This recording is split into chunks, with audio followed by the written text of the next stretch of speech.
జై వీర హనుమాన్, జై శ్రీరామ్, భారత్ మాతాకి జై. ఎస్ఎస్టీవీ శంకర్ వర్సెస్ శ్రీనివాస్ మా యూట్యూబ్ ఛానల్కి స్వాగతం, సుస్వాగతం. మనం ఆల్మోస్ట్ ఇప్పుడు ప్రజెంట్ ఐపీఎల్ మ్యాచ్లకు సంబంధించిన రివ్యూలో చెప్పుకుంటూ ఉన్నాం కదా. ఈ సందర్భంగా నేటి ఉదయమన శ్రీనివాస్ హనుమంతుని స్వామివారి సన్నిధికి వచ్చి తనని అభినందించవలసిందిగా కోరి ఉన్నాడు.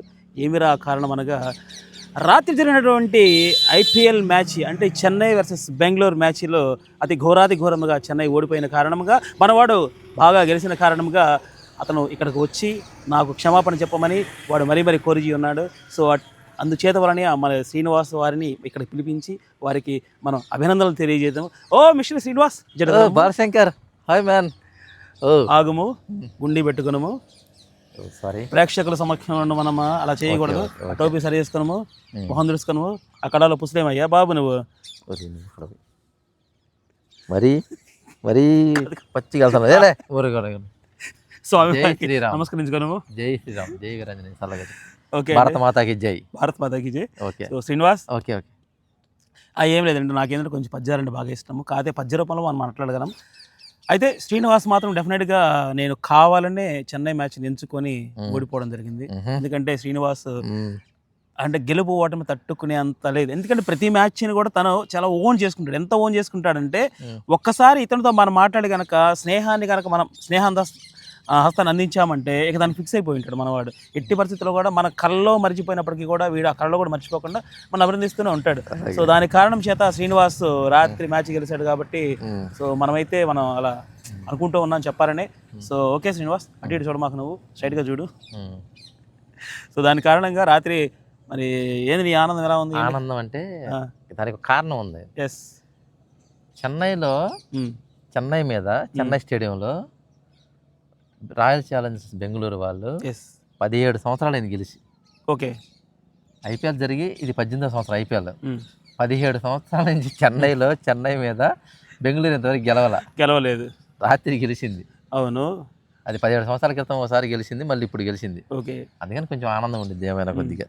అది అంతకన్నా ఏం లేదు. ఇక మన మ్యాచ్ విషయాల్లోకి వెళ్తే చెన్నై టాస్ ఓడిపోయింది. కొంచెం గట్టిగా మాట్లాడచ్చు కదమ్మా, ఏమైంది ఇక్కడ నీకు? ఇంకా పెద్దగా మాట్లాడాలా? మైకులు లాగవు కదా. లాగితే ఓకే.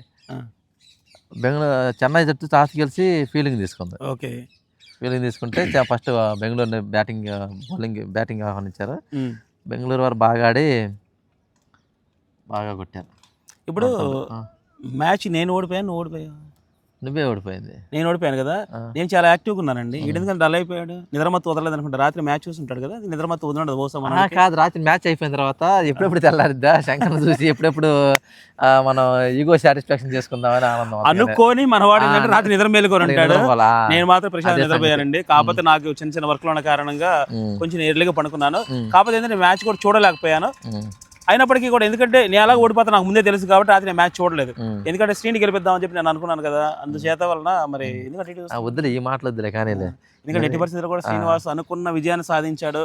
ఇంత కారణానికి మనవాడికి గెలుపు రుచిని చూపించాం మనం.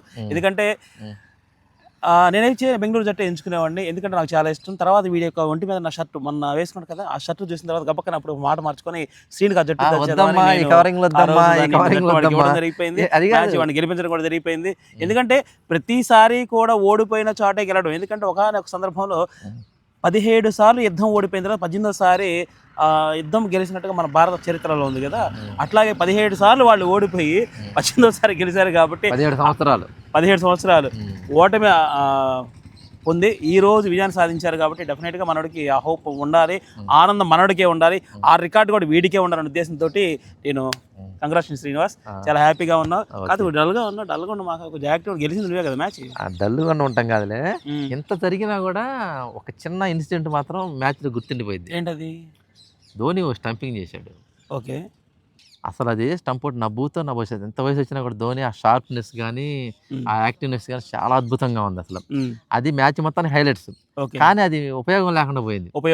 ఎందుకంటే ఫస్ట్ టాస్ గెలిచి ఫీల్డింగ్ తీసుకున్నారు కదా, బెంగళూరుని ఆహ్వానించారు బ్యాటింగ్ కి. ఫిల్ సాల్ట్ పిచ్చి కొట్టాడు ఓపెనర్ గా. 32 కొట్టాడు 16 బంతులకి. కోహ్లీ ఫిల్ సాల్ట్ ఓపెనింగ్ వచ్చారు, 32 బంతులు కొట్టారు. ఫిల్ సాల్ట్ని స్టంప్ అవుట్ చేశాడు. నెంబర్ వన్గా చేశాడు. కళ్ళు అదే చెదిరిపోయి ఉంటాయిగా. కళ్ళు చెదిరి మామూలుగా కాదు అసలు. ఉమ్. అదే రెప్పపాటు జీవితం అంటారే, ఎస్ ఎస్ అవును. రెప్పపాటు జీవితం.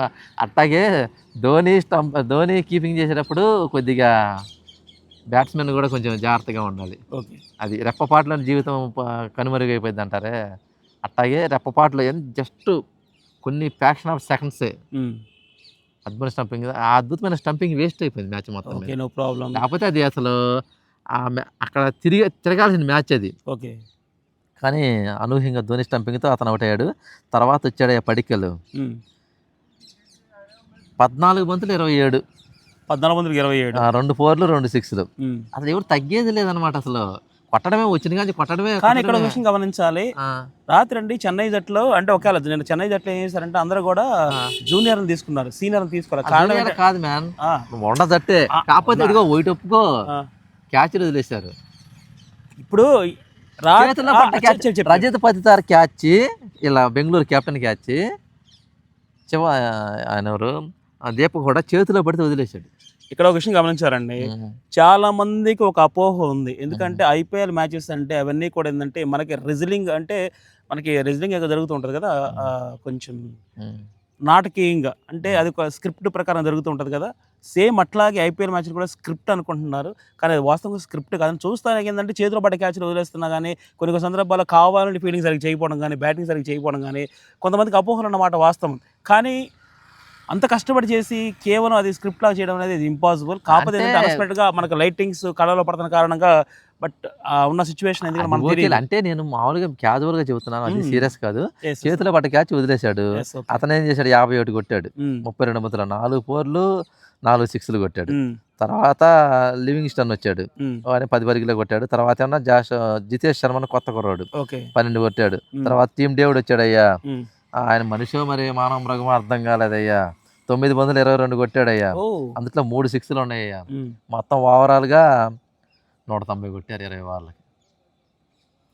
ఒక స్టేజ్లో 200 దాటిపోయే స్కోరే, ఇంకో స్టేజ్లో అసలు 200 కూడా అవ్వదనుకున్న స్కోరు. అట్లా 190 కాడికి వెళ్ళింది. తర్వాత బెంగళూరు ఎన్ని కొట్టాడు, ఎవరు, కోహ్లీ పెద్దగా బాల్ టు సింగిల్ కొట్టాడు, ఎక్కువ 30 కొట్టాడు. ఎందుకంటే స్టాండింగ్ నిలబెట్టాడు, అటు పక్కన వికెట్ ని నిలబెట్టాడు. అందులో ఓకే, మిగతా వాళ్ళంతా రెచ్చిపోయారు. తర్వాత చెన్నై బ్యాటింగ్ బిగిన్ చేసింది. జాష్ హేజల్వుడ్ అని ఆస్ట్రేలియా బౌలర్. చెన్నై గురించి మాట్లాడుకునేది మీరు చూసే ఉంటారు కదా మ్యాచ్. జాష్ హేజల్వుడ్ టపటపా 2 వికెట్లు తీశాడు. అసలు క్యూ కట్టారు, సైకిల్ స్టాండ్ అయిపోయింది. ఓకే, పాపం చెన్నైకి రాత్రి ఓటమి తప్పల. సొంత స్టేడియం అభిమానులందరూ చాలా డిసప్పాయింట్గా ఉన్నారు.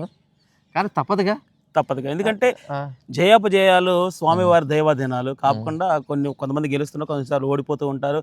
అదే నెక్స్ట్ మళ్ళీ గెలుస్తుంటది, నెక్స్ట్ మళ్ళీ ఓడిపోతుంటది. కాబట్టి ఏంటంటే కొంచెం అటు ఇటు ఉంటాయి. కాబట్టి సో దాని గురించి మనం పెద్దగా ఫీల్ అవ్వాల్సిన పని లేదు. ఎందుకంటే మ్యాచ్గా తీసుకోవడం తప్పించి దాన్ని ఓన్ చేసుకోకండి, సరదాగా చూడండి మ్యాచ్. గెలిచిన మ్యాచ్కి ఓడిపోయిన మ్యాచ్కి తేడా ఏం అవసరం లేదు. గెలిచినా ఓడినా ఒకే రకమైన ఫీలింగ్స్ కలిగి ఉండాలి. కాబట్టి మీరు ఆ విషయాన్ని మర్చిపోయి చాలా హ్యాపీగా ఉండండి. సో మరొక విషయం చెప్పి, కాకపోతే ఇంకోటి విషయం ఏంటంటే రచిన్ రవీంద్ర 41 కొట్టాడు, బాగానే ఆడాడు. తర్వాత రుతురాజ్ గైక్వాడ్ కానీ, దీపక్ హుడా కానీ, రాహుల్ త్రిపాఠి కానీ, శ్యామ్ కరణ్, శివన్ దూబే అందరూ ఫీల్ అయ్యారు. వచ్చిన ప్రేక్షకులు కొంచెం సంతోషం ఏంటంటే ధోని బ్యాటింగ్ వచ్చాడు, 7వ నెంబర్ బ్యాట్స్మెన్ గా వచ్చాడు. 16 బంతుల్లో 3 4లు 3 6లతో 30 పరుగులు చాలా అలరించి ఉంటాడు. అది చాలండి చెన్నై జట్టుకి, అది చాలు. ఇంకంతకనికి మాకేం కావాలి. ధోని ఆడితే మాత్రం ఆయన 6 కొడితే చెప్పనక్కర్లా, కళ్ళు చెదిరిపోతాయి అనమాట. ఆ రేంజ్ లో కొట్టుంటాడు. చాలా హ్యాపీ కూడా అసలు మామూలు కాదులే. ఒకటి క్రికెటర్లు అందరూ నేర్చుకోవాల్సింది, ధోని కీపింగ్ చేసేటప్పుడు ఒళ్ళు దగ్గర క్రీజులో నిలబడి బ్యాటింగ్ చేయాలి. ఏదో కొద్దిగా వద్దామంటే అక్కడ రెప్పపాటు జీవితం అంటారే, ఆ రకంగా అయిపోయింది. పాప నిన్న అతను అనుకోవాలా, ఫిల్ సాల్ట్ అయితే అసలు అనుకోలే. స్టంపోట్ నేనే ఆడవలేదని చాలా కాన్ఫిడెన్స్గా ఉన్నాడు. కానీ అది టీవీ రిప్లైలో చూసి అసలు ప్రేక్షకులు స్టన్ అయ్యారు. అసలు బెంగళూరు స్టాఫే బిత్తరపోయింది ఆ స్టంపింగ్కి. నిలబడాల్సింది, అది మ్యాచ్ గెలిచినట్టయితే అది నిలబడేది. ధోని బ్యాటింగ్ కూడా వాల్యూ ఉండేది. కానీ ధోని అలరించాడు, ఆ సంతోషంతో వచ్చిన ప్రేక్షకులు వెళ్ళిపోయారు.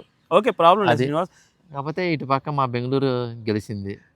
కానీ ఒక విషయం అండి, వీడి మొహంలో ఆ చొక్క అదే నెత్తురు చొక్క ఏదంటారు కదా, అది లేదు. గెలిచిన ఆనందం వాళ్ళు నాకు కనిపించట్లేదు. అంటే ఎందుకంటే నిన్న వాస్తవం చెప్పాలంటే అంటే ఏంటంటే ఓవర్ యాక్టింగ్ అవ్వకూడదని నాకు తెలిసింది కదా. హైదరాబాద్ దించింది ఒక దెబ్బకి. చూసారా, హైదరాబాద్ బాగా కానీ దించింది. గెలిచినప్పుడు ఎంజాయ్ చేయొచ్చు, కానీ గెలిచిన ఈడు నలుగున్నాడు, ఓడిన నేను చాలా, ఎందుకంటే లోపల మనకి ఏ ఫీలింగ్స్ ఉండవు. ఎందుకంటే ఎవరు గెలిచినా జట్టు గెలిచినట్టే అంతే. ఎందుకంటే నాటకాలు గెలుస్తారు, ప్రేక్షకులు గెలిచినట్టే, వాళ్ళకి అలరించడం అది కావాల్సింది. కాక నేను హైదరాబాద్ బాగా దించిందిలే, మామూలుగా మామూలుగా దించలేదండి, ఒక రేంజ్ లో దించింది. ఎందుకంటే రాత్రి కూడా అండి సరే ఇట్లాగే ఓడిపోతుంటే బాగోదని చెప్పి నేనే ఏం చేశానంటే కాదని చెప్పి గెలిచే జట్టు వాడికి ఇచ్చి ఓడిపోయే జట్టు నేను తీసుకున్నాను. లేకుంటే ఎట్టి పరిస్థితుల్లో బెంగళూరు గెలిచిందని నా మనసుకు తెలుసు. ఎందుకంటే నేను ఎప్పుడైనా మనం చెప్పింది జరుగుతుంది కదా, మీకు తెలుసు కదా ఆ సంగతి. కానీ ఏంటంటే మనోడు చాలా ఫీల్ అయిపోతున్నాడు. దాదాపుగా 6 మ్యాచ్లు జరిగితే అందులో 5 మ్యాచ్లు నేనే గెలిచిన, ఓడిపోయాడు వాడు. అందువల్ల నేను ఏం చేశానంటే ఇట్లా కాదు రే శ్రీనివాస్, ఎంతైనా ఇద్దరు స్నేహితులు, సో ఎట్టి పరిస్థితుల్లో కూడా మేమంతా కూడా హనుమాన్ భక్తులు మేమంతా కూడా. సో దాని కారణంగా ఏంటంటే సరే శ్రీనివాసం డిసప్పాయింట్ చేయడం మనకు ఇష్టం లేదు. అందువల్ల ఏంటంటే సరే ఈసారి కనుగరం నేను మరి రేపటి నుంచి ఇక వీడికి ఓటమంటే ఏందనేది నేను చూపిస్తాను. ఓకే చూపిద్దు కానీ నిన్న టాప్ పెర్ఫార్మెన్స్ ఎవరంటే నూర్ అహ్మద్.